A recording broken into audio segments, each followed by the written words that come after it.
Hey, how are ya? I'm still trying to get set up because I'm nowhere near ready. Let's see if we can get some stuff. I don't have the camera right. I got a couple of pages loaded that I'm going to need. Oh, good. Okay, I think that's about what we can get to. Kind of short notice. Busy most of the day and not home. So I didn't warn anybody that, hey, man, coin class is coming up. Here, we'll set this up. All right. But we got some stuff to talk about, stuff to do. So we'll wait for some folks to come on in. There we go. Did you see these? I love these. It's one of my favorite things. Okay, let's see. I'm going to move some things around the desktop here. I see Paula Bloom has joined us. Look, you should have one of these, Paula. Bill, coin card. Everybody should have one of these. They're gorgeous. All right, tonight we're going to talk about stewardship. How's everybody otherwise? 3 people? That's all right. It was kind of short notice putting this together in a... I should. Yeah, get a whole bunch of them. There's nothing wrong with a bunch of these things. There we go. Gee, do you see the Great American Coin Hunt going on? They took the map down. Oh, where's the screen? You got to see this. Z maps. There was a map here, and it's gone. This map has been temporarily disabled due to excessive use. Dude, that's going to be the best news we've ever heard. The coin dealers across the nation are putting coins into circulation. Valuable coins. We're talking, you know, 50, 100 bucks, sometimes more. They got hologram coins, and if you send it in, they give you $100 worth of coins, which is kind of neat. And they're doing this all across the nation. They've been taking this map over here on Z Maps and adding in what they released, where they released it, and when they released it. And apparently, this map has been getting hit so many times, they shut it down. Well, that's kind of a neat thing. Why would you take down something that's that popular and useful? Well, the good news is a lot of people know about this Great American Coin Hunt. It's going on right now. You can find stuff in pocket change, no fooling, far more than typical. There we go. Go back home. There, you're back to these. There's Penny Pincher and Liz. Good to see you, Liz. Liz has a great show on Sunday mornings, 10 o'clock, called Coffee with Liz. Yeah, she's got a Thursday show. Is today Thursday? Nobody tells me what day it is. It just messes me up. That's all right. Go see Liz. She's got a great show. There we go. So the Great American Coin Hunt, these dealers are putting things in circulation. The whole idea is to get people involved in the hobby. People that aren't normally involved, because there's coins that are floating around. Oh, they got wheat pennies, buffalo nickels, mercury dimes, a lot of some silver, for example, Washingtons that well, don't quite make the grade. Maybe some that really do make the grade. There are some valuable things they're putting out there in circulation. The whole idea is to get people to say, huh, that's a funny coin. What's going on with this? And then do some homework or find out, or just hold on to it for a while so that later on somebody else will find that coin from, you know, maybe in their sock drawer or something. Well, the video blog directory, that's got Liz in there, as well as Paula, Penny Pincher. Well, Bill, do you have a video channel? Do you make videos? Amanda's in there, Coin Card Hobbyist. Yeah, I could take that over and have you look at that. Let's see. Let me open the darn thing first. That's not it. That's the blog. Wait for it. I'm not ready. There, I have it up already. I'm going to go over here. Screen. Okay, and a lot of these people have videos, and some of them talk about this Great American Coin Hunt. Hoogie had a video earlier today, but he had some technical difficulties. I've got to check and see if it's on there, because he's always got great videos. Excuse me. And there's people I mentioned earlier. You've got, let's see, Coin Card Hobbyist. We try to keep it in alphabetical order. Here she is. And she's probably got as many subs as I do by now.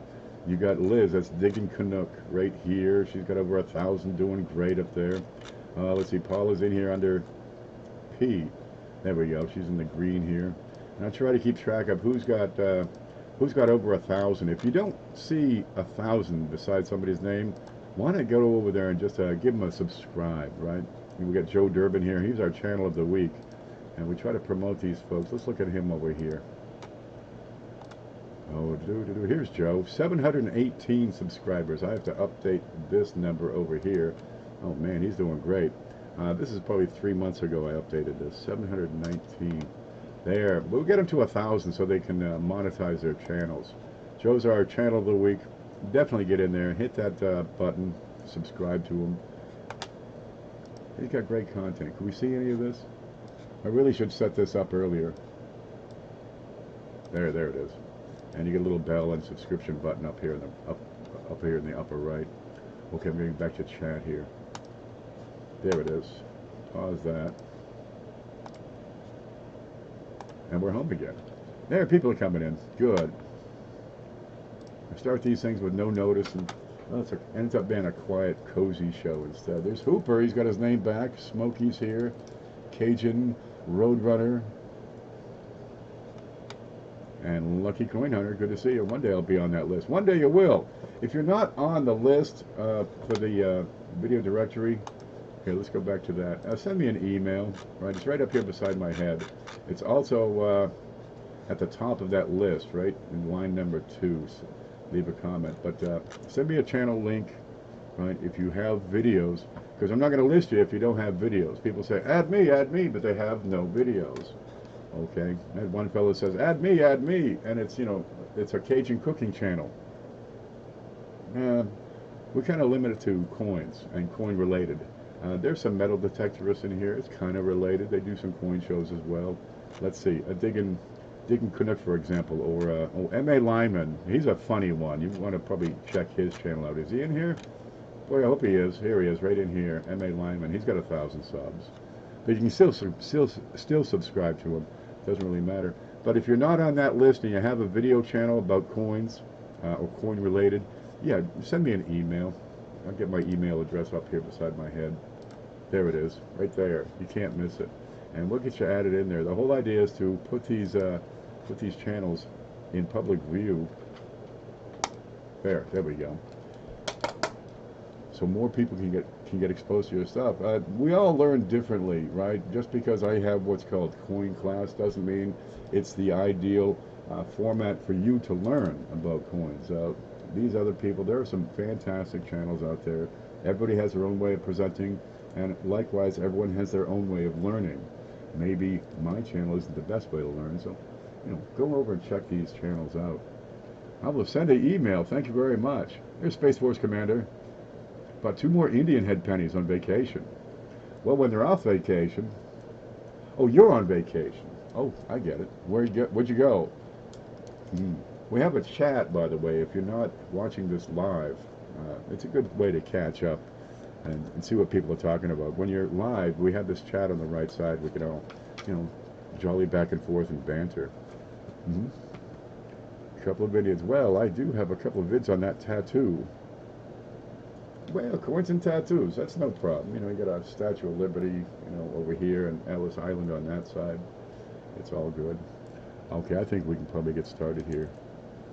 Key information websites. Yep, there's a blog that goes with this. It's a good combination to have a social network. You get your Twitter and your Facebook, plus you have a blog, which is darn handy. I'm going to take over to that right now because we're going to talk about first this here coin seminar weekend, okay? That's coming up in, good Lord, 2 weeks, so it's time to push this one. Okay, I had it. Where'd it go? Okay, it went away.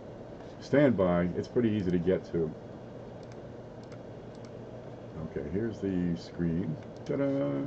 And you're looking at my blog. It's the 1 Million Pennies Project. Over here on the right, Riser always makes a photo that we like to use. We put it up here, and it's on our start screen for the next couple of weeks. Ta-da! May 17 and 19, the YouTube Coin Seminar Weekend. And let's talk about that for a bit. Okay, here you go. That's not it. Click on the picture. There, click on the picture and you get the information. And apparently I still have to add my email to this. If you want to do a video, right, about coins, here's an opportunity for you to share it with a lot more people than normal, right? The Coin Seminar Weekend, we're getting together about 24, probably more, people that will be making videos, educational videos about coins or something to do with coins, or I guess Cheapskate's doing an interview with a fellow about coins. And we're putting all these shows together live in one single weekend. We're starting on the Friday the 17th, and we got Riser opening it up, and I got a lot of space in here. He's followed by Rivendell.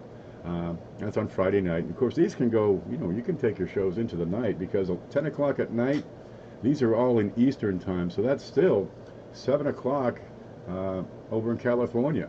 So if Rivendell gets done at 8 o'clock in California, there's still plenty of time, right? A lot of these coin people stay up until the wee hours of the night anyway. So, geez, get in there and do it. Now, Saturday and Sunday are pretty long, but the mornings on the weekends, people tend to sleep in a bit. So figure noon, yeah, they'll probably be watching. 9 o'clock, well, that's 6 o'clock on the West Coast. Half your audience is asleep, but there's still plenty of space. So if you want to get into this and do a video, just send me a message. Now, here's what's going on. People have started to send in items for the Coin Seminar Weekend giveaway, right? All these shows, well, we want to get them views, and we want to get new people to watch those channels. So we give each channel, and we'll give this like a day or two in advance, we'll give them each a clue, and they're going to have to give out that clue somehow during their show. And the more clues you have, well, the better your chances of winning, because the winning is going to be based on all those clues, right? Last time we did dates, and everybody had a different date, and we selected one of those dates and did a trivia question based on that. So if you have all the clues, you got a better chance of winning. And there's some good stuff. We know there's a dance go coming in. It's behind my head here somewhere. I think it's this one over here, if you can see that. No, I'm pointing and you can't see me. There. Somewhere up there. Yeah, a nice, well, it's used, gently pre-owned. But we're starting to get shows to jump in here. Let's see, Cheapskate is doing a show at 1 o'clock. He's got an interview with Canadian coin expert Barry Hughes. The big shows on Sunday night, and of course the Coin Seminar Weekend giveaway. Let's see, Rivendell is going to have one. He's going to have his show based on Riser, right? They're kind of in cahoots. It's a conspiracy. But they're going to talk about, well, I guess, Riser's going to do his thing, and then Rivendell's going to follow up with more about something. But if you're a show producer, people get a lot of views on these shows. They'll get 200, 300, 400 views on some of these shows. And for small channels, that's a lot more than you've seen. And it can be intimidating, but you got to realize a lot of these folks that are watching, you already know them. They're in the chats, right? Maybe they're in your social networks, right, over on Facebook or Twitter, or, well, those other social networks people use. I don't use them. You get a lot of views, and it can be intimidating, but don't worry about it. It's the people you know, and the people you're going to know, because hopefully we'll get them to stick around. There's a lot of people that don't know about this YouTube coin community thing, where we have all these channels talking about coins, showing them off, going through coin rolls, doing Q&A, live Q&A. If we can get more people over, because this is a fantastic venue for talking about coins and explaining the hobby and teaching the hobby to new people. So it's coming up. Let's see. May 17th and 19th, the first show's at 9 o'clock. So get in there, make sure you watch, bookmark all these channels, and I'm going to go back and find chat here. Wait for it, home, there it is. Home, there, we got back to here. Okay, let me catch up on chat. Hit that like, subscribe, and comment. Hit the dislike if you like. It's all, tonight, actually, let's all hit the dislike button, because, well, likes and dislikes, they're the same thing. YouTube sees them as the same thing. Let's make sure we get rid of that stigma. A lot of people have trouble. They get a dislike on a video now and then, and they say, oh my gosh, I'm a wreck. It doesn't hurt, really. YouTube sees it as a useful thing. When you have Discord, it sells videos. It sells their advertisements. That's how they make their money. Start bumping this. So dislikes, really, they count them as an interaction. But sometimes I guess it makes people feel good to say, oh yeah, here you go. So hey, hit the dislike on this one. Let's get more than 15 that I usually get. Uper says, okay, I want to make sure, because mine I picked up today has no serifs. What do you got? What do you got? I can't keep up with chat, so I miss stuff. Uper's got something neat. 1964 D half. FG, no sir. Yeah. Mantic Coins. Amy and Mantic are having a conversation over here. Mantic Coins has he's got great content. Now on Saturday nights, that's tomorrow, he does a show where he sells rolls, right? And you get whatever they find on the roll, but it's not just the silver. They go through and pick out whatever else is in there. There's NIFCs. These coins are not intended for circulation. There's proofs. But more importantly, they go and find these varieties, and he picks out particular dates that'll have more valuable varieties that can be found, and they find them, right? I mean, they find 7 to 10 in each show. You have shows that just pick out the silver. Honestly, they're throwing the good money back to the bank. A lot of those varieties can really be valuable. But he's got other information on his website. Well, let's see if I can find that real quick. Let's see. Nope, green. It's green. If you go back to that, there you go. This. You go back to the coin video blog and live stream directory. Down at the bottom is one that says blog roll. And you're going to find Mantic Coins right here. And it's, oh, it's a surprise, manticcoins.com. And if you click on that, you'll get his stuff. And he's got a variety list to search for $50. And he's developing that. And there's some stuff out there you don't know about or may not know about. He's getting it listed as fast as he can. As fast as his little fingers will carry him over that keyboard. And yeah, there's stuff out there. You don't know it's... Let me find my way back. You don't know its value because you don't know it exists. I talked about a Kennedy $50 just the other day. A really rare and special one that you're not going to find in pocket change. One just sold for $100,000. $100,000! Yep, all your coins are worth that much. And, well, the information gets out, and now you'll have everybody and his brother saying, is this that $100,000 $50? No, it's not, really. But it might be a different $50 worth, hundreds or dozens. There's nothing wrong with dozens of dollars. You got a silver quarter and change. Hey, probably good for at least 12 times face, right? And you can find this stuff. You can find stuff in change. These are 40%ers. Awesome video, by the way. Thank you very much. I'm just trying to cut off, cut off that chicken before it starts squawking too loud, because everybody out there is going to say, is this that $100,000 one? Is it? No, it's not. It really isn't. Watch those flat packs. They have DDO and DDR. They sure do. Okay. Today we're going to talk about stewardship. Let's get into that real quick, huh? I've got the video. Nope, not the video. I've got a definition up here. I wonder where I put it. I've got 37 things open here. There's the maps. There's that one. Where'd it go? Here it is. Okay, screenshot. Stewardship. This is what we're going to talk about today. What is stewardship? Well, looking at the definition, it's the office, duties, or obligations of a steward. Used to be you have a big mansion, big home, big estate, you hire a steward to look after that property. In coins, well, we're not really hiring somebody to look after the coins for us. We are the stewards. But stewardship, number 2, is the conducting, supervising, or managing of something, especially the care and responsible management of something entrusted to one's care. Are these coins entrusted to your care? Does that make sense? Okay, let's get back and talk about exactly what we have here. Okay, these coins, they say it's our coins, it's our collection. Fact of the matter is, we are only in their life for a limited amount of time. And you can think of it, rather than we own the coins own us for this time. This what? That's a 1969. That's almost as old as I am. There's older coins out there. Let's pull one up here. Let's see. Nope. Yep, here we go. Here's an old penny. 1910. I've had this for, I don't know, a couple years probably, maybe 5 or 10 years, maybe 20 years. I don't know, I just pulled it out of a box. And it's in decent shape. It's got a couple of scratches. Okay, that's not going to do it any favors. It's a nice, pretty little dime. Let me flip that over real quick. It's in decent shape except for the scratches. And what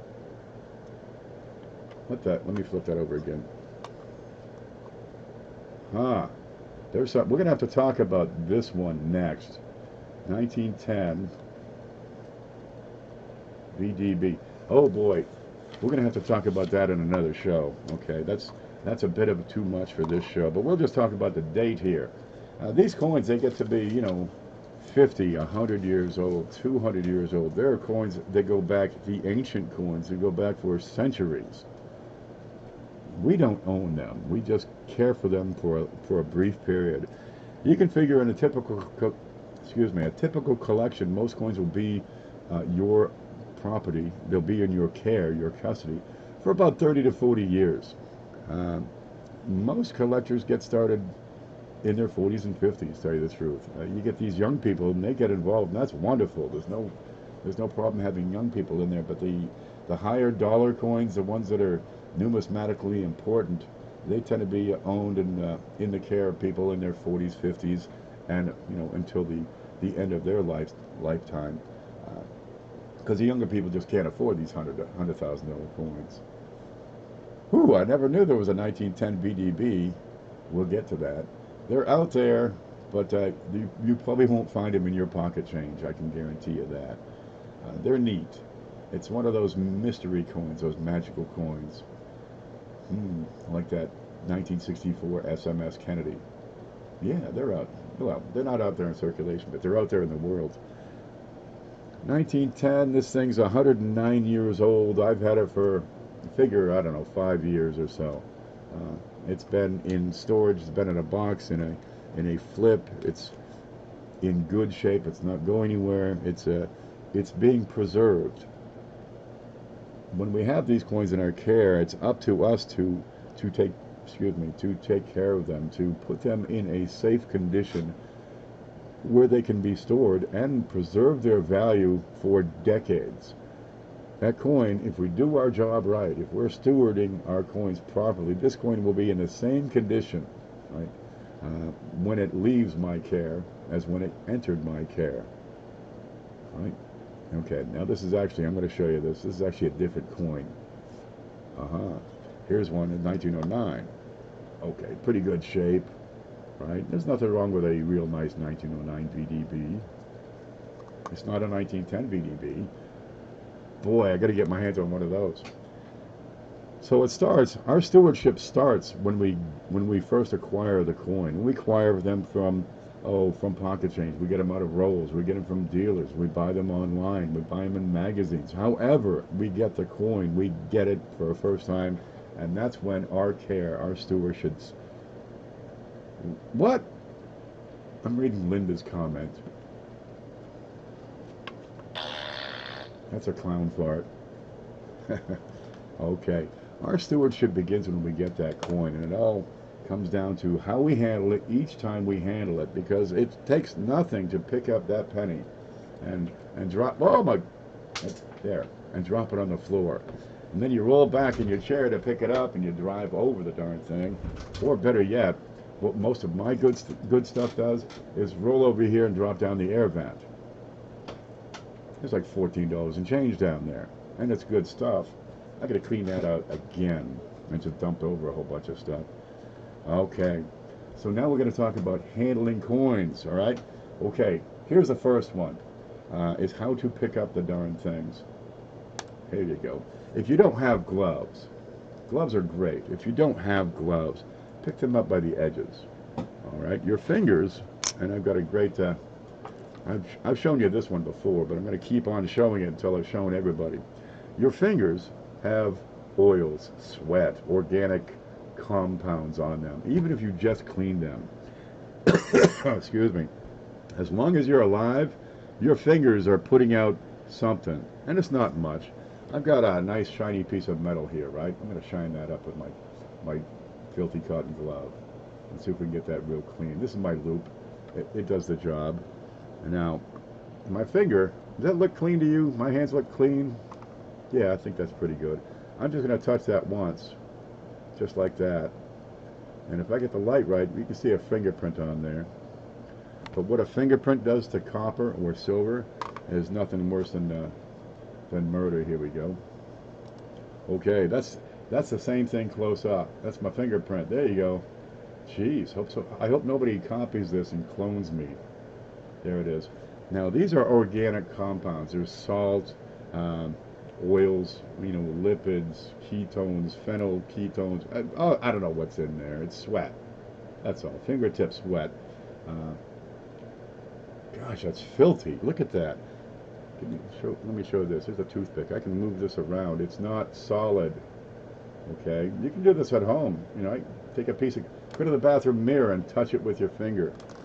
They're not solid. They're fluid, and they'll move around. You move the coin. You brush the coin with another coin, and you can move that around. Huh? Look at this. It's moving. You smear that stuff. It's like slobber. You get it all over your coins. Okay, so if you're not picking up by the edges, you get this thing, and this just drives people crazy when they do this. You're screwing that coin up so bad. Oh man, what's this going to do? If it's a copper coin, these compounds that are on your hand can help tone it. Well, it's not can help. They will surely tone that coin, and they'll take a bright red shiny coin, quickly turning it brown. I've got a bright red shiny one here somewhere. I know it. What's this one? Oh, that's mostly bright red. There you go. Here's a nice shiny one. There you go, 2018. Got a few minor spots. You get that from the rinsing, right? But if you handle it enough, right, just bare-handed enough, it's going to end up brown, like this old girl. Well, there's nothing wrong with the brown tone. Copper is one of those things they had to give it. The Grady companies gave it special tones, special designations. You got red, brown, and brown, depending on the level of redness still remaining on that coin.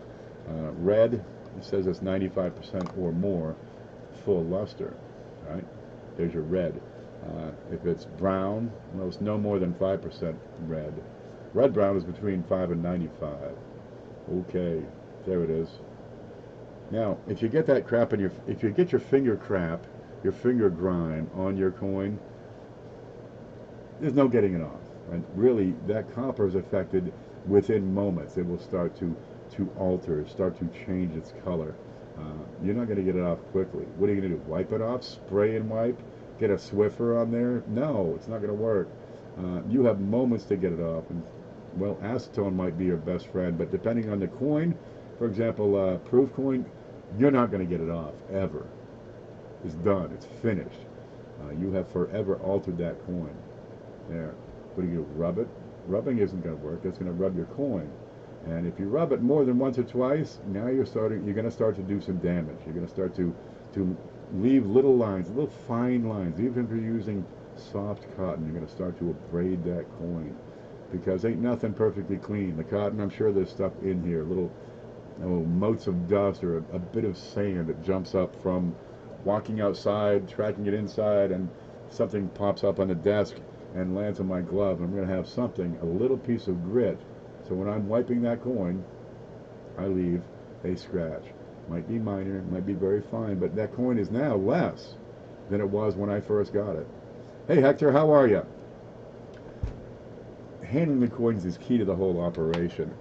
This is where most of the damage comes into your coins, right? Is improper handling.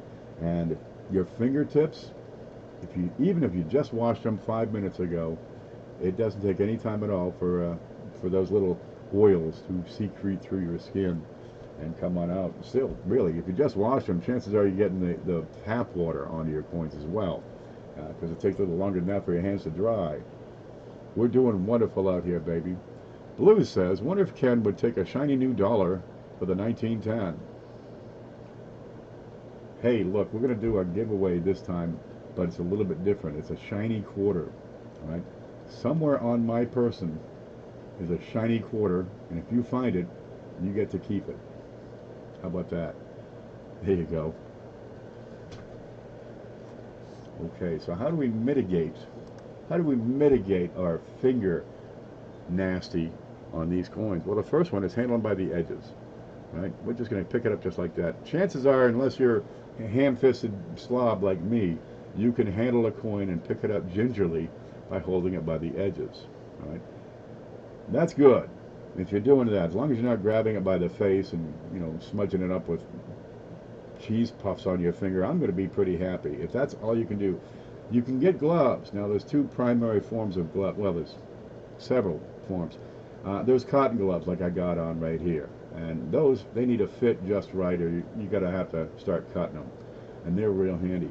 But sometimes they don't fit. So what you can do, right? You can take a pair of scissors to that glove and cut the finger off. There's a finger, and now you have a fingertip glove. Dude, these are better than nothing at all. All right. Some people actually prefer the darn things because, well, they're handy, they're convenient, and look, now I'm giving my finger, well, I'm offering, whoa! I'm offering protection where I didn't have before. Chances are, right, even if you're graceful, which I'm not, when you put on gloves, you have a greater preponderance for that to slip out of your hands. One thing about your fingers and all that grime on there, it's kind of adhesive, right? Kind of adds a little bit of grab, a little bit of grip. When you go to the gloves, you lose that little bit of grip, and you tend to, whoops, drop the coins more, which is why I have the air duct to catch them. So it's now a choice. Do you go with the gloves so that you're not fingering up your coins, or do you skip the gloves so you can have better handling? That choice is up to you. Gloves, really, get them, try them out, see if you like them. Now there's latex gloves up at the supermarket. You can get them at Walmart, you can get them at old pharmacies. Latex is wonderful, it's inert, it's not going to bother your coins. However, a lot of these companies will spray just a little puff of cornstarch into the glove to make it easier for your hand to slide in and out of. You'll want to get them with no powder. You want powder free. What about finger rubbers? Same thing as these, except they're latex. And those things, the great part about the latex or the finger rubbers, as Penny Pincher says, is one size fits all, right? They're going to stretch, they're going to fit in your finger. I don't care how big your finger is. Well, okay, there's some guys I've seen pretty big hands. It's probably gonna fit, and it'll at least protect your coin from what's on your fingers. But if you don't have gloves, get something like this. You know, just hold them. How you handle them is all important. Okay, your surfaces is next, because your coins are gonna be sliding all over the place. Look at this. You know the one? Yeah, you do this. What do they call that? Mumbly peg or something or other? Aha! There's an eagle under. That's the one with the eagle under it. There you go. Your surface is all important. Now, Formica, it's a desktop, a countertop. Yeah, it's impermeable. So an impermeable surface is handy. You dump coffee all over there, well, you can screw up the coins for sure, but it's not going to soak into the surface. That's the last thing you want, is something soaking in. You know, you dump some, what do you got? WD-40, get it all over the table, because everybody has WD-40 at their table. It's not going to soak in. Now, wood countertops, wood tables, wooden desks, well, they're a good hard surface, but they can absorb spills. If you spill something on there, oh geez, now everything you put on that table is going to be, you know, making contact with whatever it was you spilled, be it coffee or WD-40 or baby oil. Where's baby oil come from? There's a small joke in there. All right. Always use protection. Protect your coins from your fingers, and now you want to protect your coins from the desk. Now, a lot of people, they just cover the desk with anything. Doesn't matter. Paper works. Paper. Do we need to worry about, you know, how acidic is the paper if you're putting paper down here and then putting your coins in the paper? Well, it's better. It's not, if you have something spilled on the desk, at least you're not transferring what's on the desk onto your coins. But what about the ink on the paper? Oh, geez. Okay, a lot of people use a clean cotton towel. Those work just as well, and it's also it offers a little bit of protection from bounce damage. You usually don't get a whole lot of damage when you drop a coin a few inches, but you can, right? If you're getting into higher end, more valuable coins, you don't want the slightest little ding in the corner. You know, you don't want to put a little ding up here right beside the T or something. You like to keep those things pristine. So a cover. Right, just a soft cloth or towel. Towels are great because I have all those terries and it's more friction, right? So it doesn't slide easily. Use a mouse pad. That'll work. WD-40 works. Yep. Now, if you're using a cloth, a towel, a rag, some sort of cover, what that's made out of is kind of important. Do you launder it? Because now you're getting the detergents from the laundry into the towel. Oh, where does it end? I've seen people use paper towels. That's pretty good, but it's a little more rough. But really, for the amount of time you're going to be handling them raw, it's probably not going to be enough to cause, much wear at all on these things. Really, you'd have to sit there and rub it back and forth and back and forth and just do the no, stop it. You probably can't rub that enough to cause any damage or wear to the coin. Well, do you cover the surface or not? Again, that's up to you. What's this? It's not coming off. Wait a minute. It's on the screen. Never mind. I just figured out where the shiny quarter is. Oh, you can't guess. You have to come and find it. Just saying. Okay, there we go. What you have is an issue. It's called cross-contamination. It's where a contaminant, say laundry detergent, gets in what you're using. It's where the vinyl gloves or the latex gloves come in handy. And there's nitrile gloves, different materials to make these gloves, cellophane gloves, whatever you're using. And they're meant for single use, right? So you have crap on your gloves, doesn't matter, you're going to take it off and fling it, and that'll be the end of that. Cotton is kind of reusable, which is nice because they can get kind of grungy over time. Handling coins is nasty, man. They're filthy. I tell you, you get potato chips, and toenails in there. It's gross. Okay, so, well, the latex is kind of nice because you don't get that cross-contamination. You take it away and discard it. If you're using cotton, some people will launder the darn things. Well, do you rinse it enough? Do you have an organic mild detergent? Because organic mild detergents can screw up a coin finish the same as Tide balls, those snacky goodies. Don't worry about it so much. Let the cotton over time, they're going to wear out. So, well, you said, what is that? I got a run in my glove. Gosh darn it. What am I going to do? Put my first guess in neutral here. It must be in the shirt, because there are no pants. Did you cut your hair, Frank? Frank's looking great today, huh? Okay. Now, we want to take the next step, and we want to preserve this coin for the future, right? We're stewarding this coin. We want to take it to the next level, putting it into some sort of protection. I've talked about various means. You can actually fold a piece of paper up and make an envelope. There are cardboard holders. I prefer the vinyl. I've talked about that many, many times. Where you can put your coin into a holder. Now, the whole idea here is you have low friction between what the coin is contacting, and the coin itself. You've got low friction, so that you're not rubbing the coin. Paper envelopes, well, they're fibrous. Let me get some paper here. I'll take this thing. I'm going to put that under the scope real quick, and you'll see what I'm talking about. You've seen close-ups of this sort of thing. Here's the scope. There you go, and you start to see the fibers. Now, over a long period of time, if that coin is in motion, what is that? Dude, I can't even see that in real life. These are made out of wood. It's lignin that's been processed, pressed, rolled. I think that's probably a piece of wood right there. Where's my other piece of wood? Here's one. That's probably where it came from.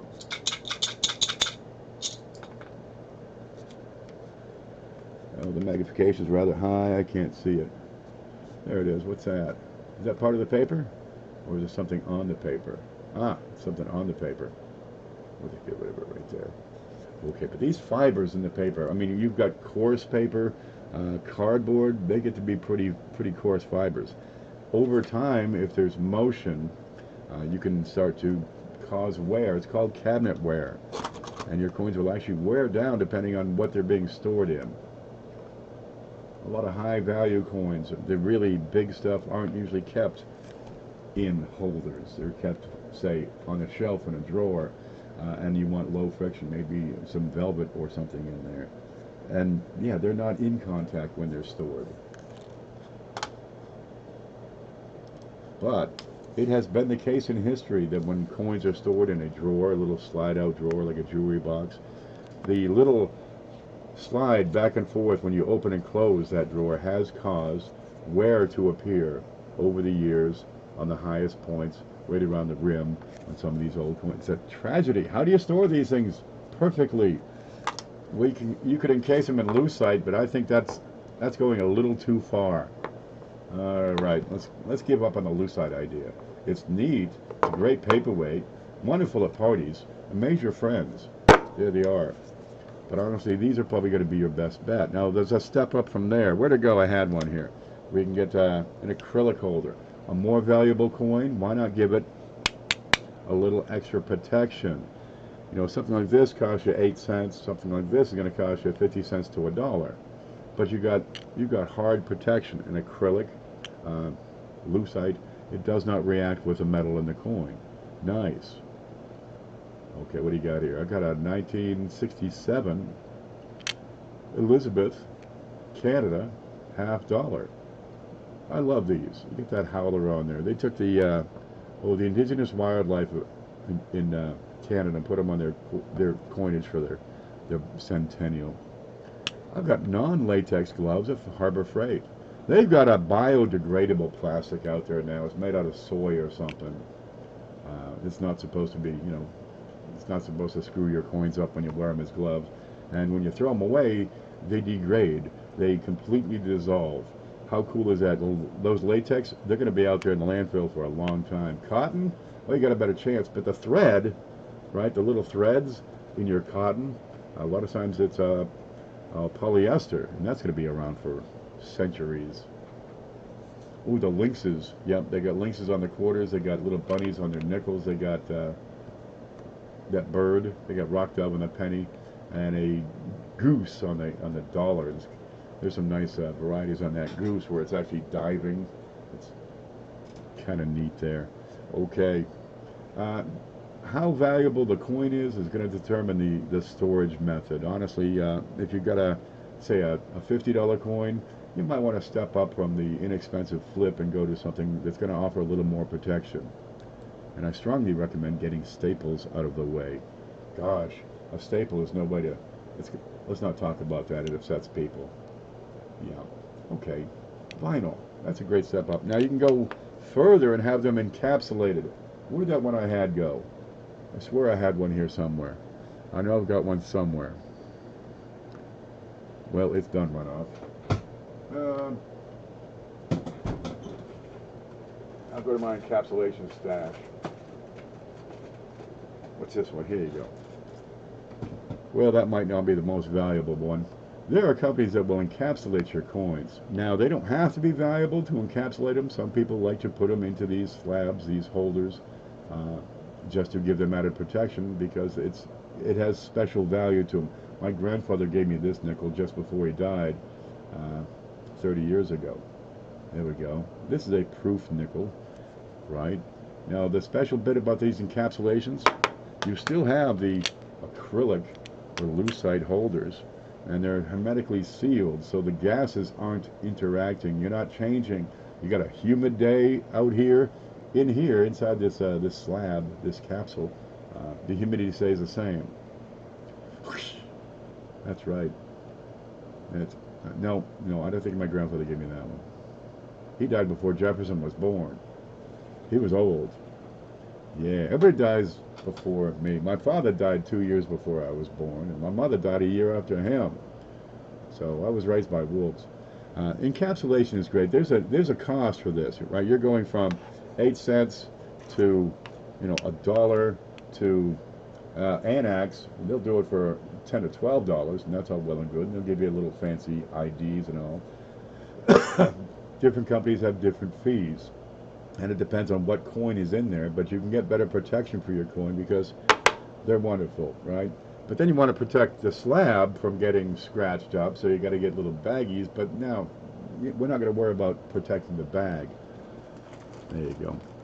But a little protection for the bag will keep it from getting scuffed up, because once it's encapsulated, You're not getting that thing out without destroying that capsule. So, geez, for the cost of it, let's put that in plastic and protect it so we can still take good photographs through the plastic because it's clear, it's optical grade, it's wonderful. It's true, I swear. Yeah, wolves. There are 4 of them. That's why I like these so much, because it reminds me of my well, step-grandfather. There you go. We had Uncle Caveman, and well, we called him that because he was big and hairy, and he lived in a cave, and every now and then he would eat one of us. And we found out later on that he was actually a bear. But we still, you know, we'd go down and poke, tease him. It was fun. He was our uncle. The song of my people. We'd sing the song of, he would sing the song of his people. He'd just growly though. Okay. Now you got to step up, right? Now we're protecting the holder that's in that the coin is in. So you have a plastic bag to hold your coin. You step it up further. Some of these coins, they get to be pretty valuable. And if you've ever had a coin collection stolen, this has happened to me before in the old house. Geez, if they couldn't steal the truck, they'd steal the paint job. Now you want to protect that coin from being stolen. A lot of times what happens on stolen coins, if it's, you know, ignorant druggies who are just looking for a score to buy drugs, they're going to spend those coins. Seriously, they're going to take a, you know, $100 coin and drop it at the supermarket for smokes and beer. And the whole idea of stewarding our coins has been lost.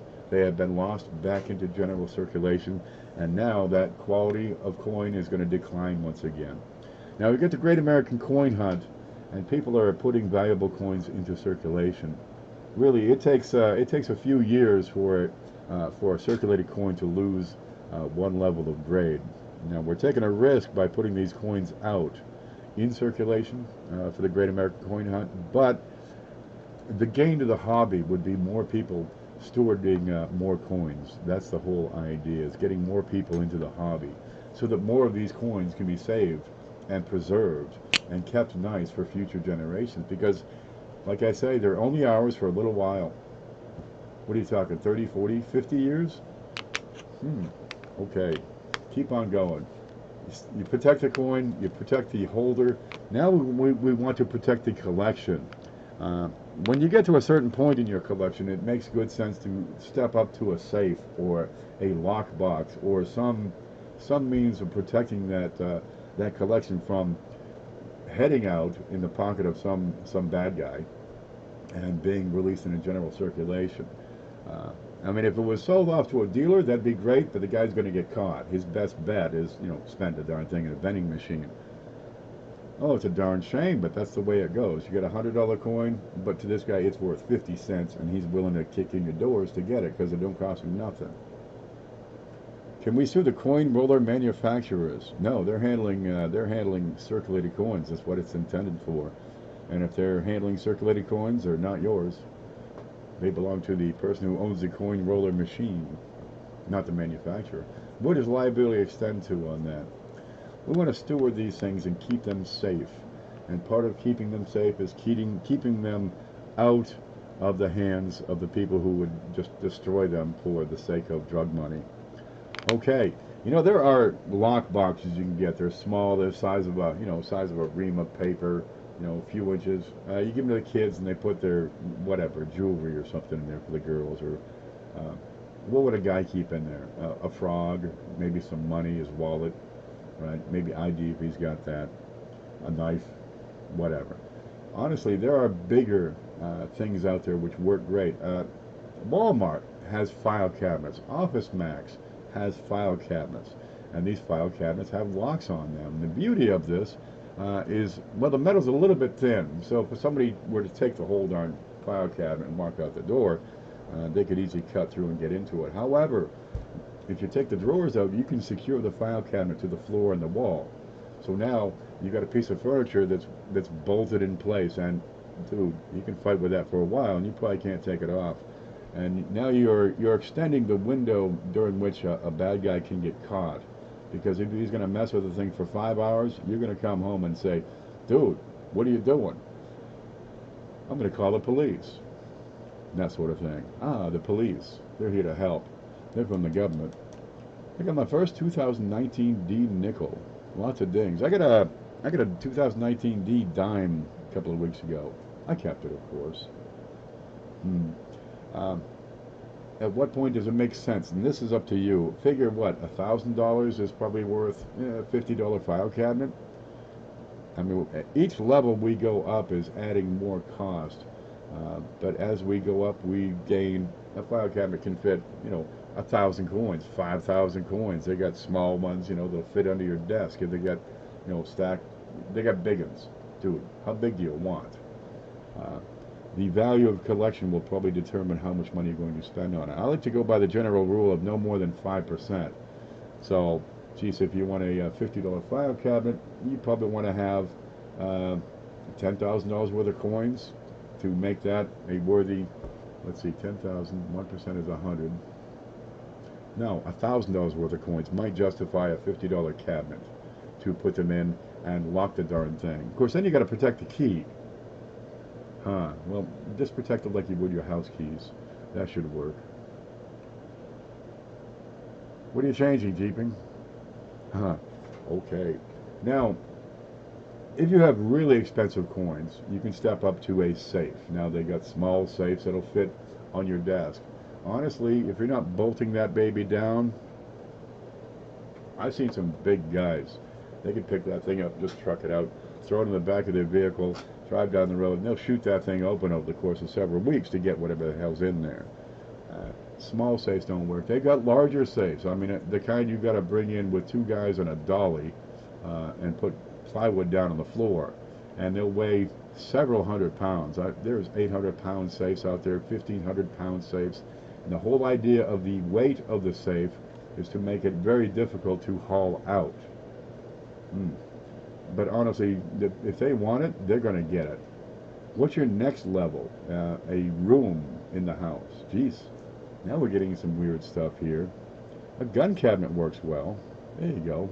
Lock it up. They got steel lockers out there. Same idea as a file cabinet, but it's shelves and a couple of doors, or the gun cabinet style where it's got different shapes of racks. But locking cabinets, they're out there. They're sheet metal.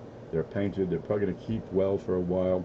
And it's not just the coins. When you have some space to work with, your other valuable items. The fireproofing comes in pretty handy when you get into these heavier safes. You're out of town for 6 weeks, raising hell, and back home you left the iron on, and well, one thing's leads to another, and the house burns down. The whole idea is to protect the contents of that safe, of that container, long enough for the fire to subside on the outside. Hoogie's here. I took one guy to move a 700-pound safe when one of my relatives moves. Oh yeah, you can do it on a dolly, but you got to have a pretty durable dolly. I blew the tire out on mine, moving a fridge. Huh? It's a fridge. Okay, so we just did this with a fridge to get it in the rest of the way, and we did just fine. But safes come in pretty handy because they do have fire protection. That's what's in the walls. You have the steel to protect from cutting or welding or burning or torching. Then you have a layer of insulation in there, and the inside you can set up in any way you want with shelving and protect your stuff from not only theft but from fire. Now inside the safe it comes in handy because you can put other things in there, absorbents for oxygen absorbing, for moisture absorbing. Some of the key elements that will change the change the color of your coin over time and tone it are going to be oxygen, humidity, and heat. And geez, if you just take a cup of water, right, and a house plant and a coin and stick them in a window and put plastic over the whole darn thing and water it, treat it right and talk to it, your plant will thrive, but also your coin will tend to tone at a much faster rate than one outside that little enclosed environment. So these safes gives you a chance to control that environment. Heat and moisture are the big ones, and if you can protect against the oxygen, so much the better. I gave one of my gun safes to Dodger 455 so he can lock his stuff up. Outstanding. Yeah. Now, if you got young people in the house, 6, 7, 8 years old, they don't quite understand the value of money yet, some of them. They see this as, ooh, that's a stick of bubble gum, or I get to play a video game, or I can buy some soda or a chocolate bar or some darn thing. Well, this is where the teens come in, right? The teens are collecting coins. They got a younger sister or brother who knows where there's a vending machine, down the hall or the first floor of the building, and they can get to it. So that's where the small lock boxes come in. It makes good sense to give your coins some protection as soon as you can. We can talk about guns later. I'm a strong supporter of the Second Amendment. That's as far as we need to go there. Okay, because we're going to talk about the coins rather than that. Okay. There are folks who have stepped it up a notch, and they have an entire room dedicated to storing their valuables. These larger spaces, the safes, the locking cabinets, they can store documents, your leases, your mortgage, your deeds, uncertified bearer bonds, whatever you have handy, right? You can stick in there your grandmother's necklace, right? Your mother's tiara, your wedding gown. Seriously, people take their wedding gown and they send it off to these companies and they have it hermetically sealed. There was a TV show, I'm watching it, this is years ago, I'm watching it, and they get their wedding gown back, it's in a box and it's enclosed, and it says, "Do not open this box or it will violate the, expire the warranty." Well, you can't see the darn thing, so one person opened the box on camera, and here's like, an old coat. That was my wedding gown. That was a big hassle. I believe you. Don't make egg salad. Yep, and don't eat egg salad and then lick your coins, because all you're doing is getting sulfur onto your coins. Sulfur is a great one. You'll get sulfur in such things as coal smoke, cooking of eggs, onions, right? And sulfur is a great contaminant. It's all around us, really. It's everywhere. A wood stove, a natural grass fire coming through, a forest fire, can put sulfur into the air, and the sulfur it can offer some at times beautiful toning, and it's a natural toning. But I like to see them, blast white. I'm not a fan of toning. Some people are. There's some beautiful coins out there if you like rainbow colors and different colors and stuff. I want to see white. I want to see red, which is why my heart's breaking over this one. Got a big nasty spot on it. Oh gosh, these Zinkins. I think no amount of protection is going to save these Zinkins. They don't have much of a lifespan. Once the zinc is exposed to oxygen, it's going to bloom. It will convert naturally into hydrozincite, and it expands in its next form. So yeah, controlling that environment does come in handy, doesn't it? Some of these coins. Comes down to the metal it's in. Okay, where's home? There we go. All right. Now, depending on how far you want to go with it, people have some incredible protective measures for their valuable items, be it coins or wedding gowns or guns or documents. Take it as far as you want, but at some point, and we can't help this, and it's a real shame, after a lifetime of hard work, you end up dropping dead. At some point, these coins that are in your stewardship must pass on to the next owner, to the next steward. Oh, how does this work? It has happened many, many times. Grandpa dies, and the kids, somebody, go through. They're sending the clothes off to the clothing people so they can give it to the needy, or they're taking the furniture. And they don't need furniture, and this stuff's 50 years old, so they sell it at a yard sale and just liquidate the estate in effect.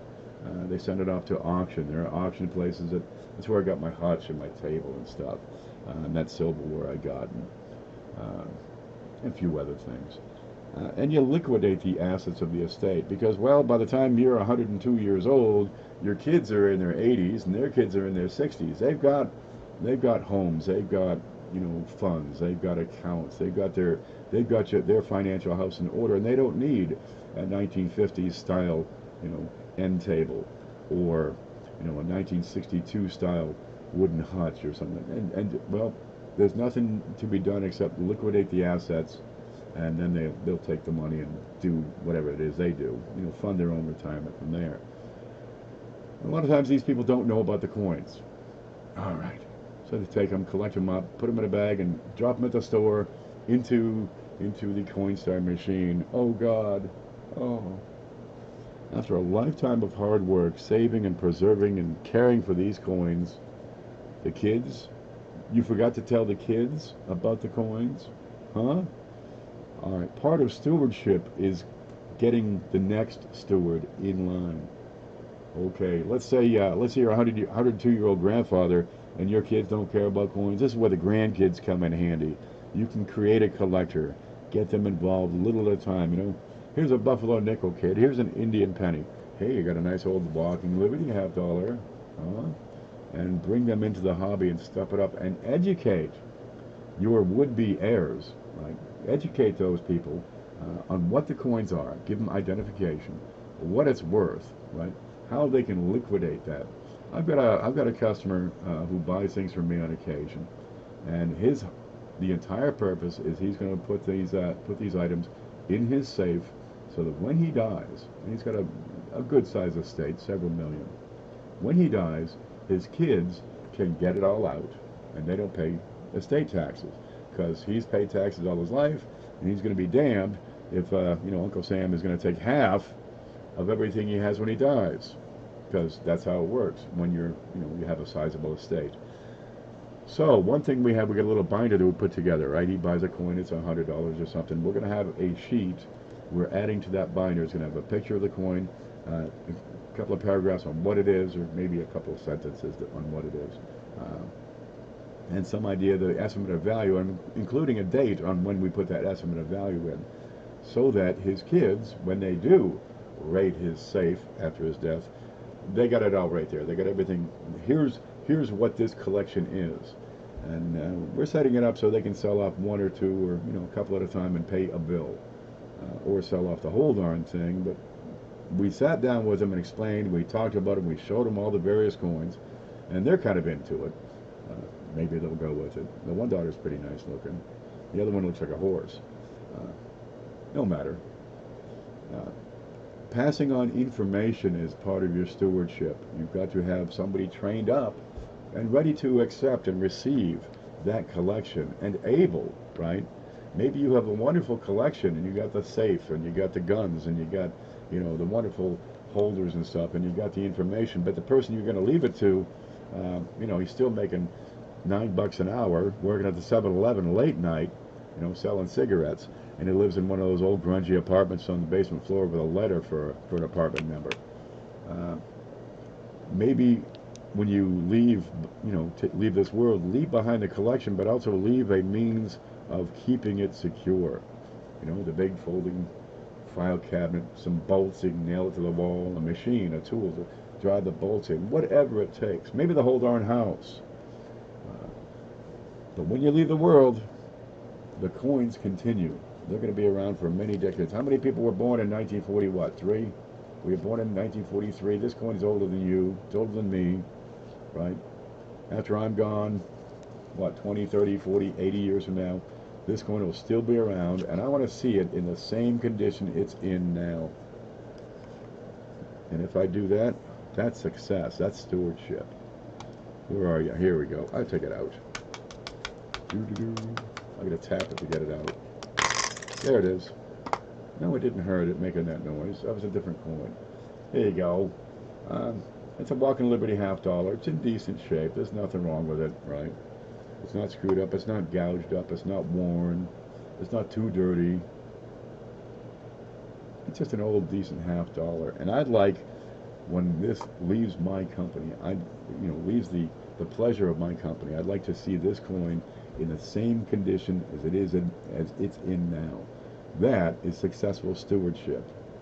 And leave it into somebody's care who is going to look after this coin, and also preserve the integrity of the design and the elements and the features and the surfaces, and not get cheese crumbs all over it and stuff.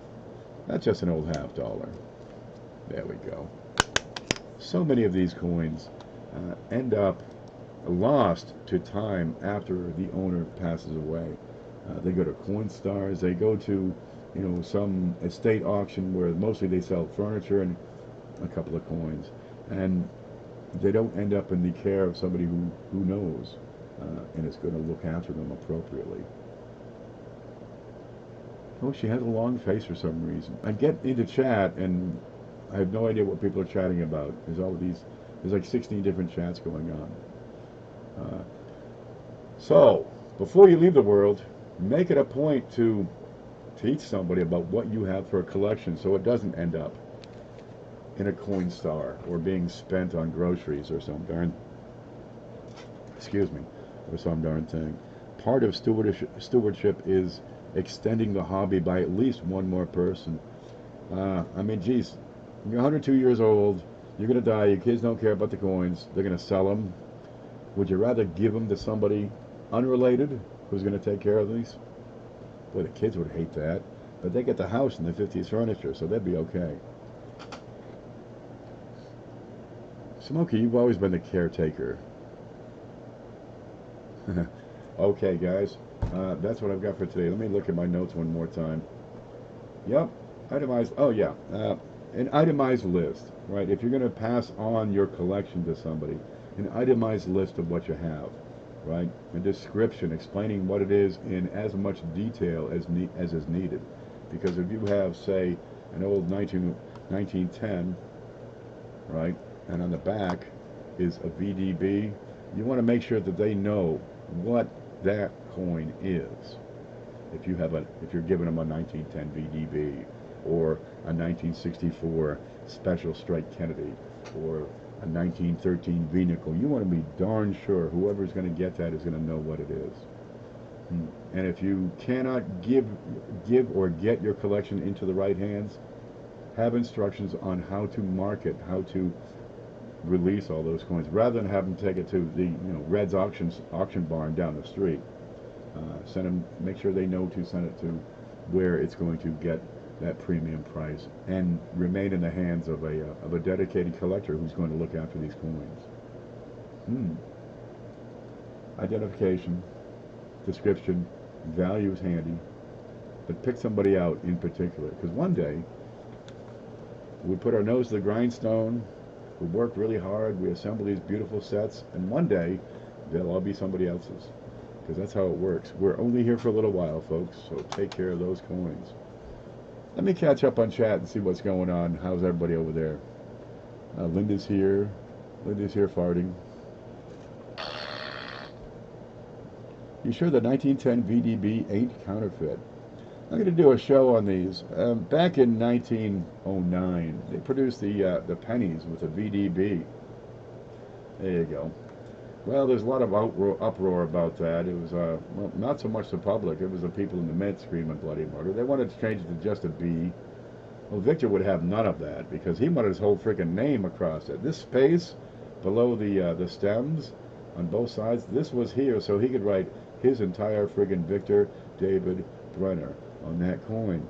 He was a European. He's Lithuanian, and he came over from Europe where he specialized in and studied in designing metals, and it's common on metals for the designer to put his entire name on the metal. That's the way it works. You'll see some foreign coins will have an entire name. Oh, I got some right here. I got these coins SJ sent. What's for dinner? I think I'll do, let's see, spaghetti and meat sauce, or I've got some pork I could thaw out. I'll do that with, say, rice and pork, and I like to throw some peas in there, make a little sauce for it. I think we could probably find, oh, there goes the air vent again. No, that's just an R. I know we've got some long, here we go, look at this, look at this. Here's a European coin. This is Italian Anna. That's Italian Anna. Italy, yeah, that's from Italy. And down here, look at this, you got the whole darn, you got a book written here. Let's see if we can see this. It's got an R, and the R is the mint mark. It's on the other side. And this would be the designer, most likely. Pomagnol Gapalakabalapalabas. That's him. Gamalami. Gampag. Quebec. That's him. Okay. The whole name. Well, Victor, that's his way. That's what he understands. Over here we got a B on the barbers. Right? And I want to give him a B for Brenner, but you can't do that because the barbers, you know, they're still out there in 1909. So you can't give him a B. They shrunk it down from Victor David Brenner to VDB. Well, Victor came in the back door, right? He took his design through the back door to Roosevelt, and Roosevelt gave it a thumbs up and said, "You guys make a coin out of this." So they did. So the you know, the mint people, the mint director at the time, he's stuck. And outsiders coming in and designing his coin. He should have had that coin because he's a goddamn mint director. All right. Well, Victor had just, you know, screaming bloody murder about the whole darn thing. They eventually took his name entirely off. No, no VDB for you. And it was not until 1918 that the VDB was restored. And he did get his 3 letters. And they were put down here under the vest, you know, right below the shoulder. There you go. Well, there's a little bit of drama for you. Now, some of those 1909 reverses, right, because they only ran them for a week, all those VDBs were produced in the same week in August. Some of those reverses, they took them and fixed them up and took off the VDB and pressed them back into service. However, on some of these, they didn't get all the VDB off. Now, there are a couple of specimens of the 1910 matte proof. This is not one of them. That have some remaining elements of the VDB. Be like the B is still showing, right? Or the tops of the D and the B still showing. Now, you're not going to find these probably in pocket change. There's a couple of specimens that have been found in the past. What are we talking? 110 years? There's a couple of matte proofs. You're not going to get those in circulation. Don't bother checking a change. All right. The certification companies won't touch them because they are so darn few and far between. But you're looking at just the tops of a couple of letters on the back of a 1910 matte proof. Yeah, good luck finding those. Scour your collection, folks. Get them. Check your change. But they go for good money. I must have one. It's out there. There are these insane coins that somehow got through, and maybe you could cherry pick one somewhere. Does everybody who owns a 1910 matte proof know about this? It's just a partial. It's not a complete VDB. It's just the partial. It's only, you know, part of the B or part of the D or just the tops of the D and the B. Yeah, there's a little bit for you. I've got it on the oh, where the hell's the directory? That's the database. Let me pull this up here.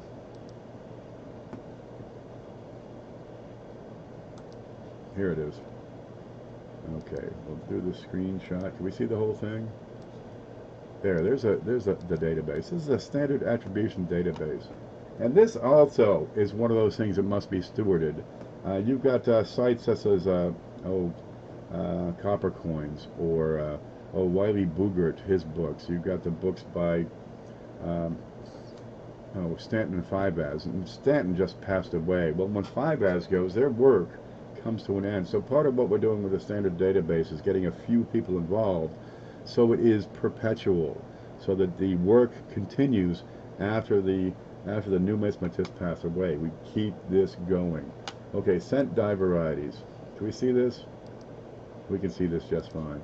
Okay, 1910, there we go, right there. Okay, 10 matte proof. 10 SRPM. It was here. I swear it was here. 1910 S. VDB. D and B still visible. It's a reused die. Okay, that's on the 1910 S. And there's I don't have this listed for the 10 for the matte proof. Yeah, it's out there. Very few. Maybe 2. A couple of them. Keep an eye out for it. Yeah, you'll find them. I'm sure of it. Tomorrow, 74 people will be posting in the groups, "Hey, I've got a 1910 VDB." And then I'm just gonna beat the hell out of my screen here. You have to watch out when you offer information about these these super coins, these mystery coins. You got to back it up, because when you just mention it, everybody out there, they're going to pull this coin out, this one right here. Where'd it go? They're going to pull out this one and say, and give you a picture of the front. Is this the 1910 VDB? And you can't reach through the screen and whoop them. You want to, but everybody's going to be saying, watch for it. Yeah. Okay. Or some idiot, some fool in China is going to duplicate the thing, so it'll be a 1910 on the front, and it'll have a perfect VDB on the back. I mean, perfect, just a full VDB. No, that's also bullshit. No, you're going to see it. It happens. So try to get good information out before they take a piece of information and say, I have that. No. You have a coin that says 1910 and it's got a hole in it.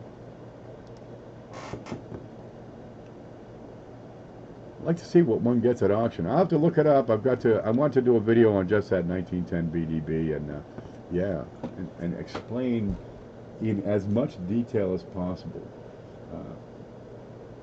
Where are they? What are they going for? They're going for a lot. Right? They're not very common, but it's just a reused die. So it's not really a VDB. It's a reused die. That's what's going on. Okay, guys, look, we've been going for an hour and change. I think we covered the topic pretty well. Just a refresher here. We have the Coin Seminar Weekend is coming up. Okay, May 17 to 19. The schedule is starting to fill up. It usually fills up very quickly over that last week. It'll go from 10 shows to 20, 25, 30, however many. So get in and let us know if you want to do a show. Honestly, it's a great way to get exposure for your channel if you're making a channel. And if you're a viewer, gosh, tell other people.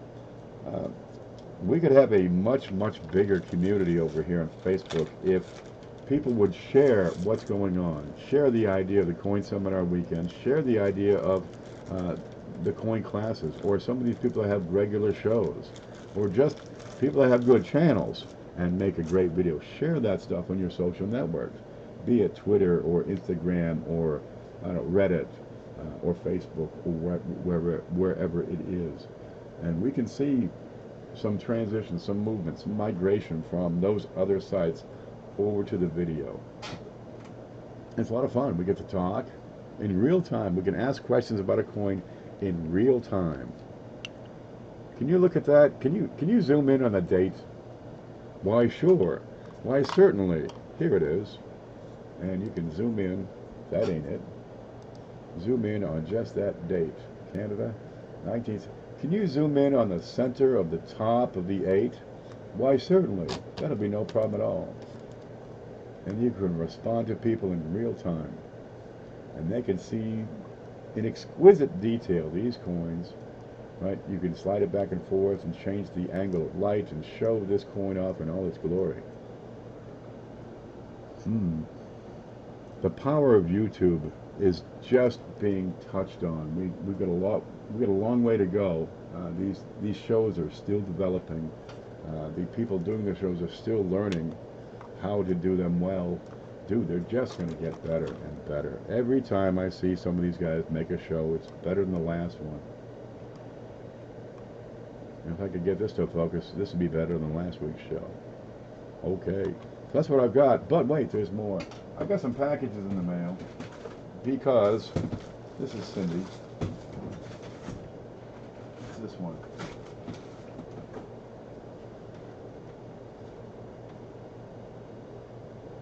Oh, that's from Mantic. And this is, oh, that's from Tuttle, Oklahoma. That's from Blues. Now, people are starting to send things in for the Coin Seminar Weekend, because at the end of it, we're going to have a giveaway. You got to watch all the shows, get all those clues, and we're going to have a giveaway. I still have not found my scissors, but I got this. There. Don't do this at home. We are professionals. Let's see what the heck Blues sent, because he said, I'm going to send you that. There's a W quarter in here, I think. I don't have one because Blues want it. We're just trading W quarters. See this? Look at that. You get the outside, which is just a cover, and inside you have a brick.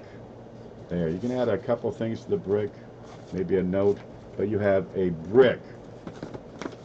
If you're going to ship it, ship a brick, and see to it that if it's really heavy in particular, that cardboard isn't going to protect that package.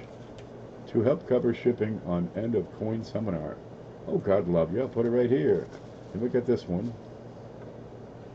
Okay, I got to hold it up to a light. You see, if you hold it up to a light, you can see it doesn't work. No. Okay, you look for the hollow spots.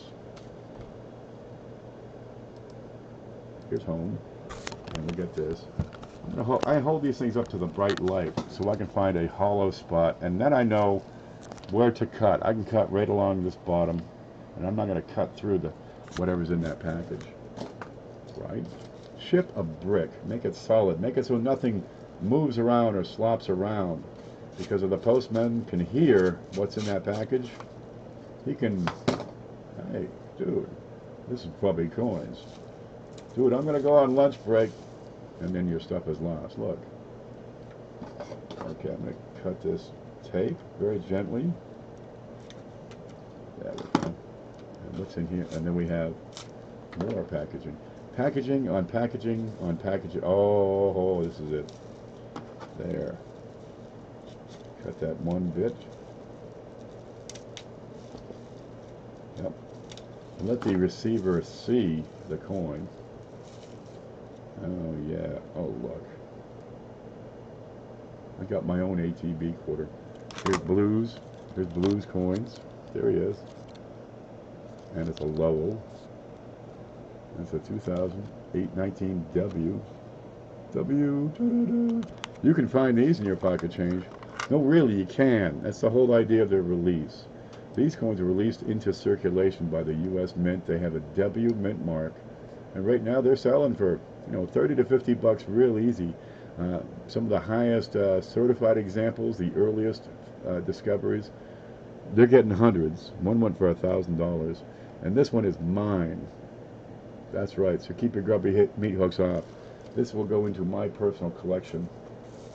I'm going to put it right here, because we done give one away. Plus we gave away 2019 W proof penny. And let's see, this opens.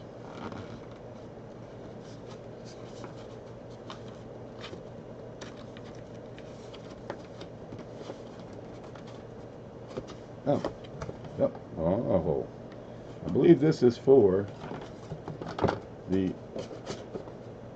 coin seminar weekend. He had threatened this. He threatened to do this, and I believe he did. Coin seminar weekend. We have several things going into that the weekend giveaway package. If you'd like to send something, I have an email address right here. Oh, look at this. I'm going to have to jack this up and see. There we go. It's a 1990. Get back up here. What are you doing? 1993 Prestige Proof Set. You get the beautiful box, and look at this. There's not a mark on it. Blues is stewarding his coins well. You have the original documentation, certificate of authority. 1993 Bill of Rights commemorative coins, Prestige set. You get the piece of cardboard. That keeps that safe. Not much for lint on here. Life is good. And there's the seal. Another piece of cardboard, because you don't want to rub it on the bottom of the box, but that comes out. All right, keep it all nice. Keep it all superior. Oh, look at that. You got James Monroe here in the dollar. Let's see if that'll focus. There you go. The Prestige sets, they have special packaging on these. They're really nice. Look at this. There's the commemorative dollar. On the back will be the Bill of Rights, I believe. Let's see. What is this building? Montpelier. Who lived in Montpelier? James Madison. Up here is, it looks like the Statue of Liberty hand. And the Bill of Rights are basic freedoms. It's important to understand the Bill of Rights is not the government giving us rights. These are rights we already have. And what it does is limit the government's ability to infringe upon those rights. That's the whole point. We have the rights not granted by the government. Our Constitution limits the government. This is in great shape. Yeah, we'll just give that a little brushing. I put a little piece of tape, and that gets up all the lint. There. That's a great coin. And that's the whole darn set. Look at the way they package this. It's like an inch thick. They're slick. All right, and those the half. Let's see, the dollar at least is silver. I know. Nope, and the silver, the half dollar is also silver. Pretty slick. Pretty slick. Outburst designer William this guy. Krokzewski? Krozowitz.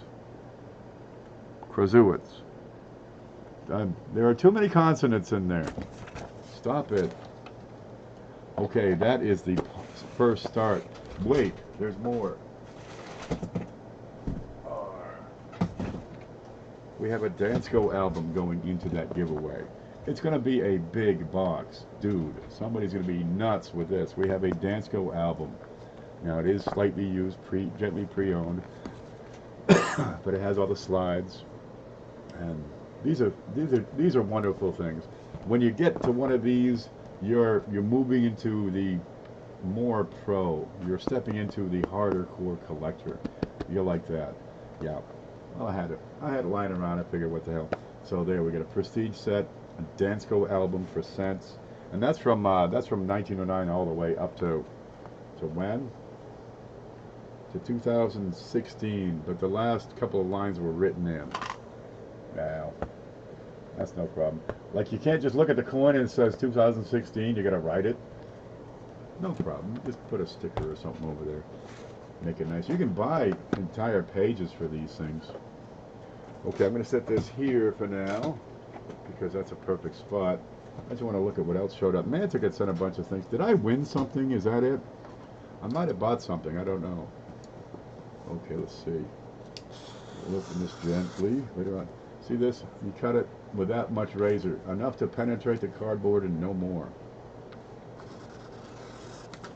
There you go. This thing's taped up all around. Can you see the shine on that tape? Yep, these boxes you can't trust. The glue, the government works. Would you? They're government workers. They can't glue a box shut. Dude, no. Okay, we got a letter. I bought something. Oh, good. Matting wanted to send his end of stream giveaway to the big show that he got on our show. Go Matting. Matting, you here? This is what people do. They go to Mantic Show, buy coins, and send it to the big show. God love you. Okay, and I got, apparently, a coin, and that was probably a really good price. I don't know. I'll have to look at it. You can get some good stuff on Mantic's auctions. Sunday? What time are you starting this week? Probably at 1 o'clock, 2 o'clock, noon. I don't know. I sleep on Sundays. Dude, I get up at like 7 o'clock, scurry, put the big show together. Okay. We got a bubble bag. And there's some tape that comes off. Oh, so easily.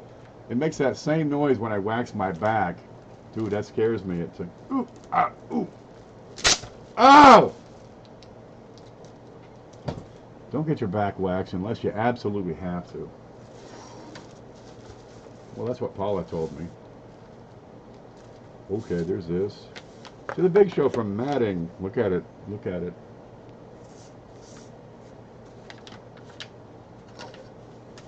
More cutting.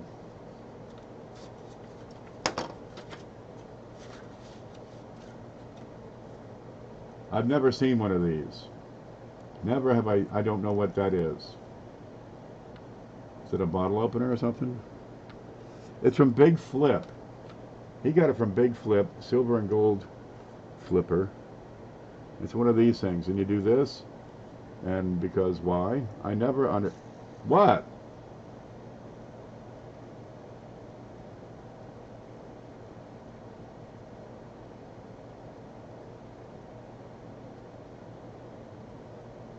The more advanced the brain, the simpler the tool. required to entertain it. Me, I just stare at blank walls. Okay, we're going to get that away from me. It's from Big Flip, then to, this is getting passed around. We should just, I got to put this in another chainmail. No, is that from Matting? That's from Matting. Okay, that goes to the big show. There we go. And we got this from Matting. Man, what did he win? It calms your nerves? So does DDT. I guess I'm out in the barn. You be calm, bliss, everything's happy. Okay, 1952 Washington Quarter. There we go. This is also sent in by Matting for the big show. There it is. Oh, we got to look at that. That's in pretty decent shape. Hey, you want to put together a full set of quarters? You got to have a 1952D. This is one of the hardest collections to put together. You can get back to 65 from pocket change, but even if you're doing it from pocket change, you need hundreds. All the state, all the ATB, right? All the territories, the P's, the D's. Then you get the satins, the proofs, the uncirculated S's, where I guess I'm here, right? There, the uncirculated clad S's, S, quarter, uncirculated clad. There it is, right? Then you got that new W's. This is a hard collection to complete. You need hundreds. Then you get into the silver before 65, and they're even harder, because now you got to start paying for the darn things. Who wants to take on the challenge of putting together a 90% complete Washington Quarter collection this year? Good luck to you. 90%, that's not too bad. You can skip some of the tougher ones. Then we got this. And this is from Matting. And does that move? Yeah. It's 50 States Quarters, 2004, Gold Edition.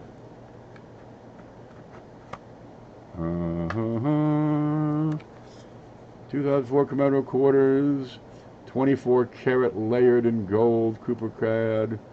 Okay, these are dipped in gold. Dipped in gold. No fooling. Here they are. We got the 2004 Michigan, Iowa, Texas, Wisconsin, and Florida. Yep. I'll probably take one out and sneak another one in. There you go. And they're dipped in gold, all those Washington quarters.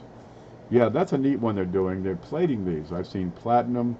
You can get them plated in gold. You can just get the darn silver coin. They don't have to get those. You can get them plated. But what's the point? They got these in silver. They got silver proofs out there. Wow, that's neat. So there, we got some quarters, gold quarters, silver quarters, this weird thing.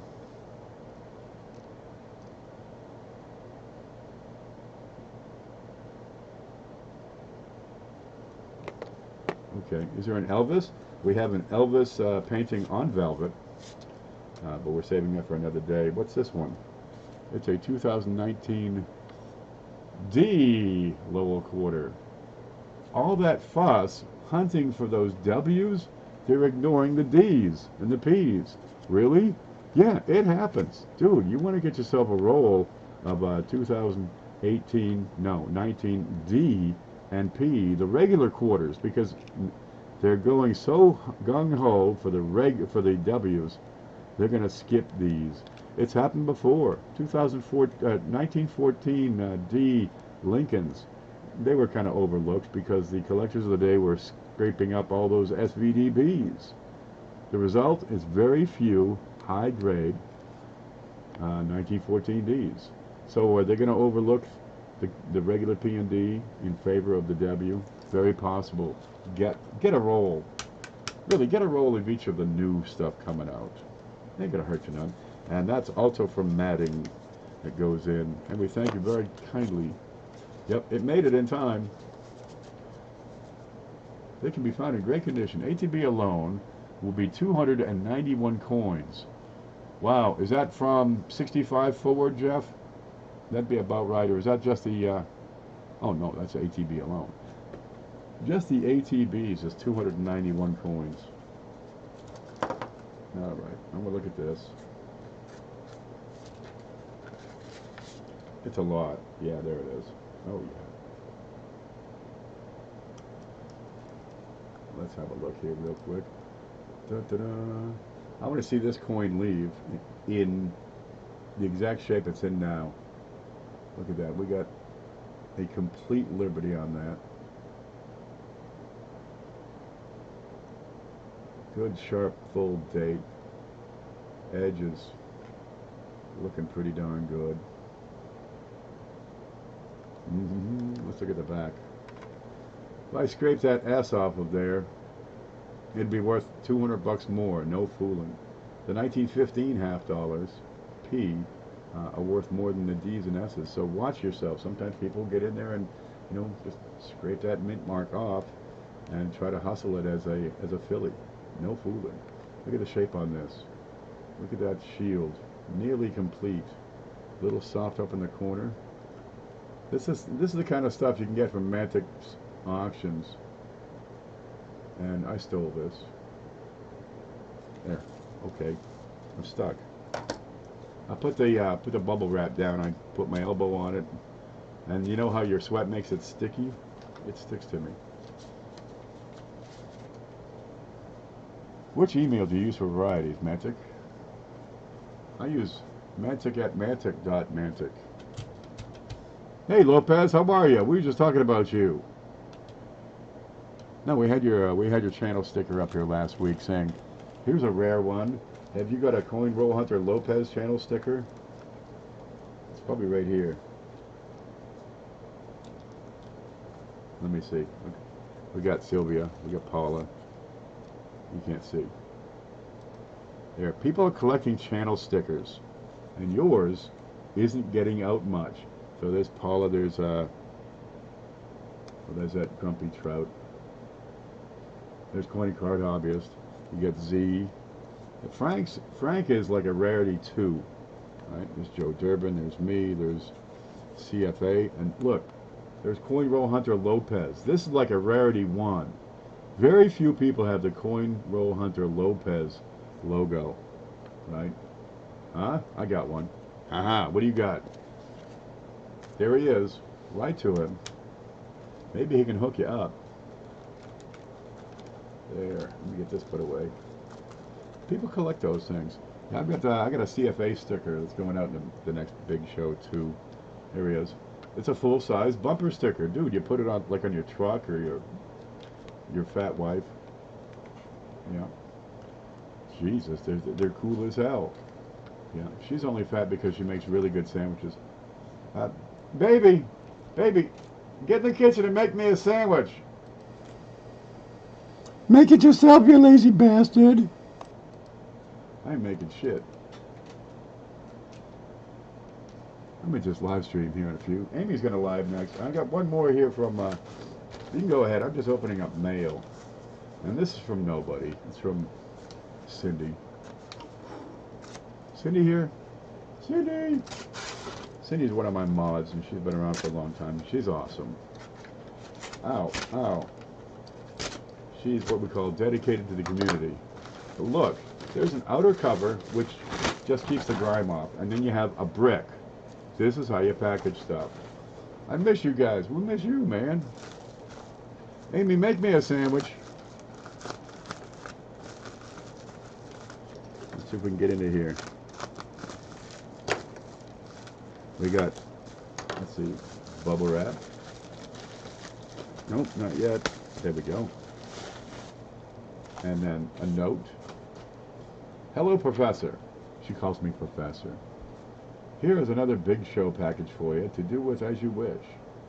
But inside there are 2 sets of Canadian V-nickels. One set is for you, personal collection. Oh, cool. Cheapskate sent some of those V-nickels, but I can't keep them. They got to go to the big show. Yeah, well, I get to handle them at least. And the other is for the show. Okay, you said you didn't have a... No, I don't have a set. I get to play with them. I see them. I kiss them as they walk out the door. But I don't get to keep this stuff. Thank you for all you do, a.k.a. Sindelicious. How about a BLT? I like a nice MLT, you know, a mutton, lettuce, and tomato, when the mutton is nice and lean and the tomatoes are so perky. Okay, let's, oh, look. Cindy sent a bunch of stuff before. Oh, my God, what is that? Is it? Is it? It is. Cindy has sent a red book. Not just any red book. A brand freaking new red book, 2018. There it is. Oh, it's the original red book. We've given away a couple of red books. And this, whoever gets this, it's going to last them for several years because these prices, what we collect, you know, the regular folks like us, the price on that are pretty stable in the red book. Now, they tend to be a little high in here anyway. Oh, oh. Oh, dude, you gotta smell this.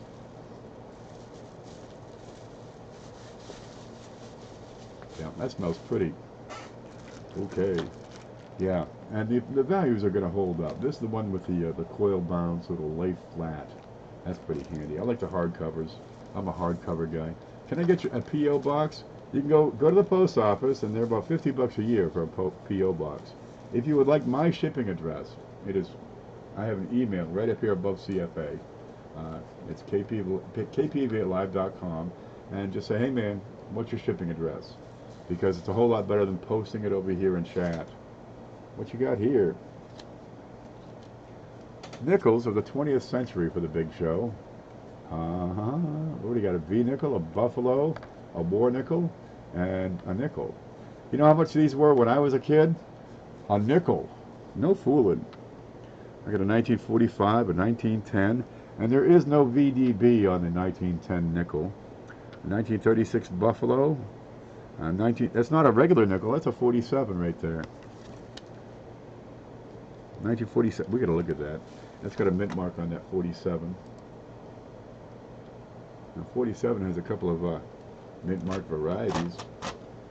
No fooling. You got to check this stuff. And I got plastic in the way. Ain't that a bummer? No matter. Let's look at the nickel. Oh, I can't get there. Turn it sideways. There's a buffalo nickel, and it is also an S. Looks fairly normal. And let's see, the V nickel. No, wait, the war nickel's first. Also an S. Looks fairly regular. And the V nickel won't have a mint mark, because it's a 1910. I wonder where the date is. There it is. 1910. Okay. We got such diversity coming into the big show. I like that they're giving stuff like this. That's kind of neat. We got a coin album. Let's see. Scale and loop. Flips. We got the book. All kinds of stuff. And, dude, it's all handy. Oh, look. More buffalo nickels. It's the historic buffalo nickel. You got a P, a D, and an S. 1928, 37, and 37. Great little holder here for you. Oh man, there's all kinds of stuff. I got to keep this stuff separate. Yeah, the book will be the separator for this. This is what happens when people get together, because I don't keep this stuff, really. I wish I could, because there's a lot of it. Every now and then somebody says, this is for you, whatever it is. Okay. See, currency. See that? You got cardboard taped together. This is currency. So we'd be very careful when opening this.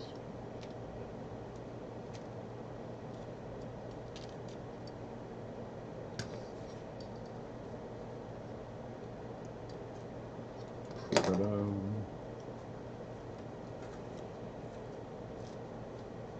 There we go. We get some bubble. We get some bubble inside. What you got here? Some old bills. Here's a 1935 silver certificate. That's got some green on there, heavy.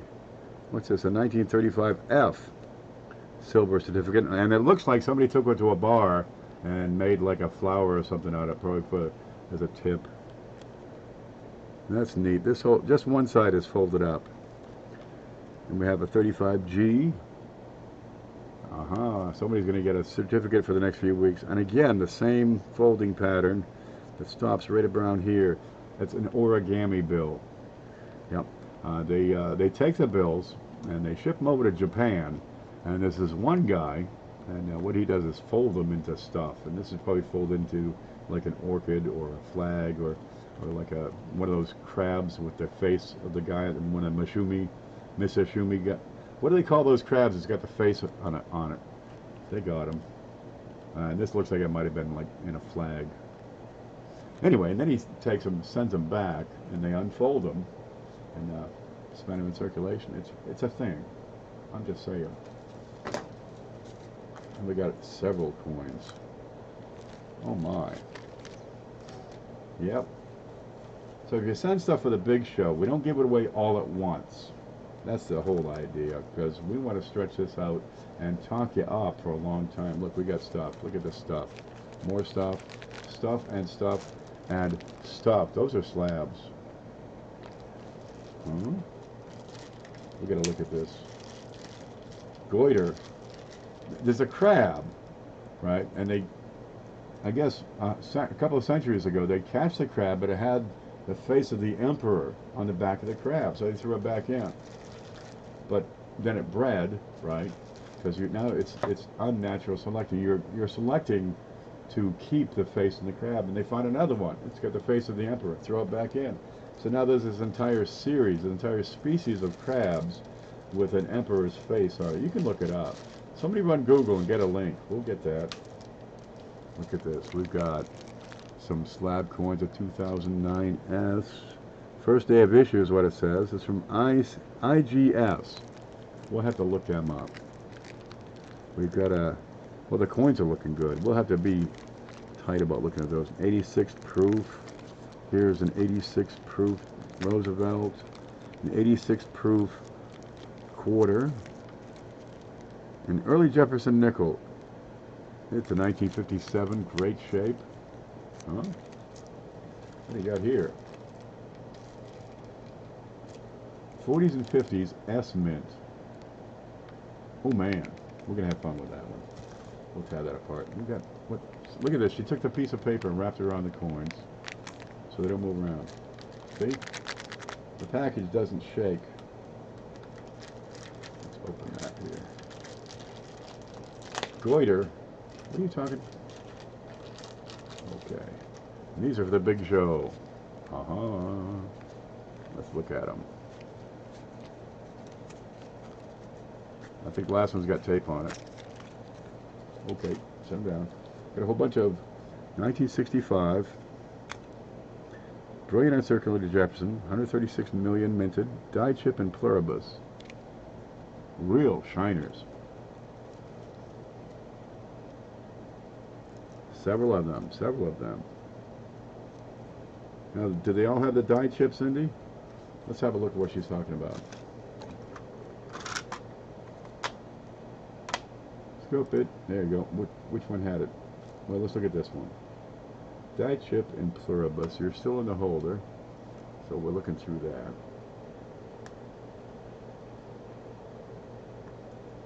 There it is, 1965. Have you got one that looks this good? Lucky says, when the samurai soldier dies, their soul goes into the crab, and the face is etched onto the back, is what the story says.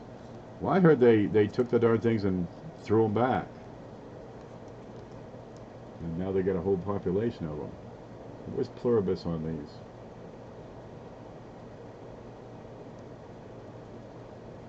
Oh, there it is. Die chip and pluribus. I'll have to look at that by hand. Die chip and pluribus.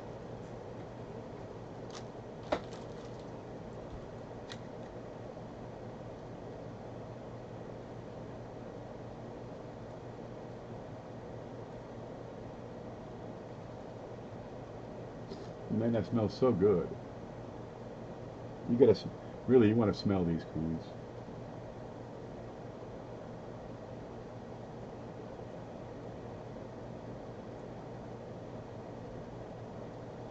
Well, I'm missing, it might be just a light right now. No matter. Look at a bunch of these and they're real nice. AmusingPlanet.com. I just have to look. We get to talking about these things. Haikingui screen. Here it is, the Haikagani crab with a human face. See, look. See, I'm not making this stuff up. Really, look, there's a crab with a human face.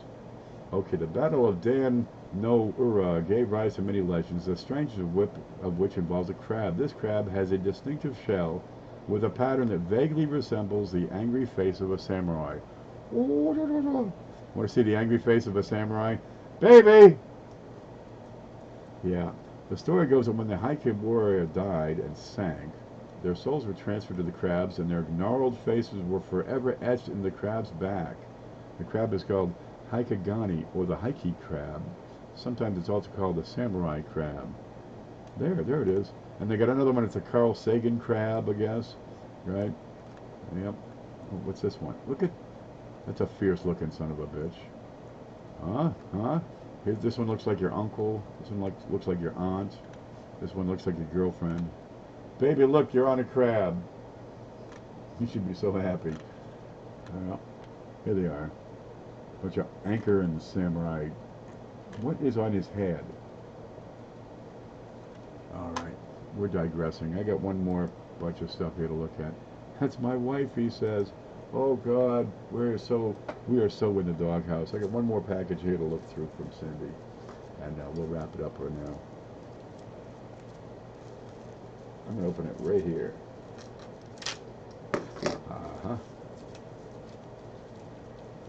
How long has he been into my package? For 25, 30 minutes already, dude. We're getting into it. We got, see, so handy. So you take a piece of paper, just a strip, wrap it around, and they're tight. They're not moving. And you can still get them out, sliding them out the side. Alrighty.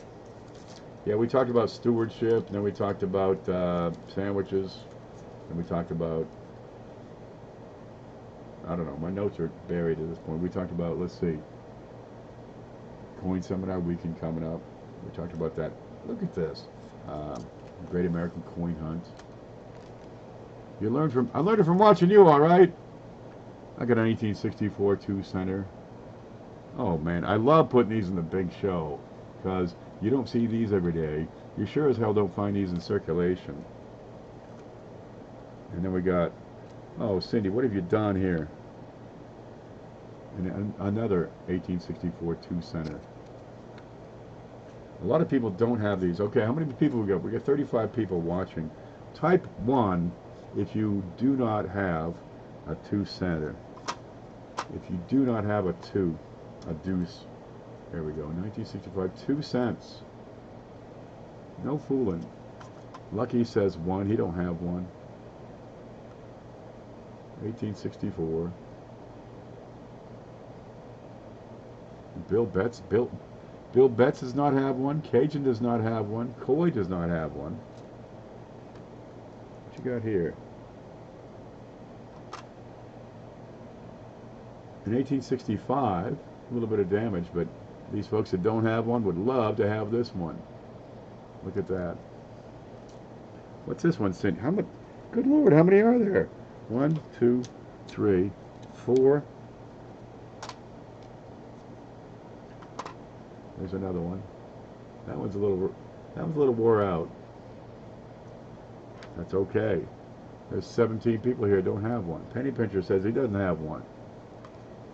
There's a 5th one. And the dates wore off on that one. We might be able to figure it out. We'll have a look. Yeah. Don't have a coin that says 2 cents.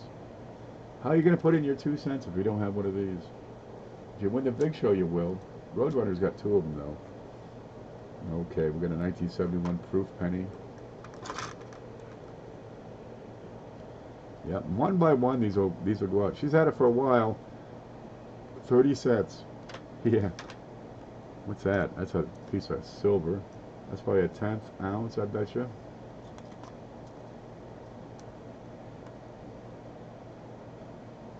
One-tenth ounce of silver. Yep, they love the silver. Okay. Here's a 1919 There's a die crack somewhere, and it looks clean, and it says it on the back that it looks clean. It's okay. 1919s aren't especially easy to get, and she says there's a die crack, and it appears to be up by the L. I'll take a closer look at that. Here they are. There's the V-nickel. Right? In 1942, they started doing these in Canada, and they put them on a metal called tomback, which was a higher amount of copper in the nickel. After the tomback in 42 and 43, they went to this, which was steel. It's a steel nickel, and it's plated in chrome, believe it or not. Or maybe it's steel, then a layer of nickel, then a layer of chrome. Let's see, it is plated with, it's chrome-plated steel. There it is. And that's their equivalent of our steel penny. And it has a different design. It used to be leaves on the back, then later on they changed it to beavers. And man, ain't nothing wrong with them beavers. Here's a 44. All right. Here's a chrome 1945. Beautiful shape on this one. You know, that chrome really shines. That's why I use it on car bumpers. And a 44. Where'd you get all these, Cindy? There's a 44. And deuce number 6. So we got a bunch of 2-centers coming up in the big show for the next few weeks. For the next few weeks we got them coming. Okay, I gotta put these in a box. Cindy, thank you so very much. One set is for you, she says. Okay, I'll keep those out and play with them after the show. There we go. I've got the 2 centers, and there's one stuck to the package. Ah, it's one of the nickels. And we got the buffalo nickels over here. And we got a red book. Yeah. A roll of wheats, S-mints. We don't give those away too often. You know, we should do more of that. There might be some in that bag on the floor, but they're pretty well clipped and picked over. And you don't get S-mint wheats all too often in those big bags. And we have some notes, and we got some bubble wrap. There we go. Okay, now I've totally wrecked my desk. Well, I want to thank everybody for stopping in and visiting and watching and listening and hopefully learning. We learn a little bit with every show. Chrome is my favorite color. It's okay, man. I like rainbow and polka dot. They're great colors, too. There. Huh? A red book. A brand spanking new red book. Oh, wait a minute. 2019. No matter. It's never been read before. So all the letters are brand new. You know, all the pictures have never been seen. You're going to like it. We'll get that in. That's what happens. And Coin Seminar weekend, we got a couple of big things coming into that. Where'd it go? Oh, it's back here somewhere. That's growing. If you'd like to send something for the big show or for the Coin Seminar weekend, yeah, right here. And we'll give you a shout, you know, and talk about you and say, look, you know, your channel's really cool, but I'm going to mean it in most cases. You know, there aren't very many junkie channels. We're doing pretty good as a group here. Chromanium is a species of people from planet Chroma.